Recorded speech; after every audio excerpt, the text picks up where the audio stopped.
Hi guys, in this video let me teach you how can you redeem Roblox codes on your Roblox app or even on the Roblox website.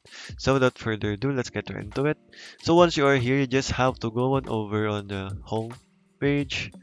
Once you are on your home page, you just have to go over and navigate to the left side, the gift cards.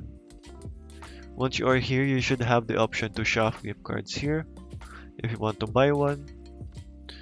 And you can also have the Roblox items here that if you want to buy, and all you have to do is click on the redeem card right here and enter your code here, and just check the box and enter your code here and just press redeem.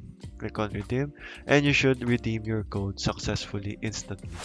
So okay guys, that is basically how you can do this feature on how you can redeem your gift cards or even your Roblox codes there guys. So that is all for today guys. Thank you for watching and goodbye.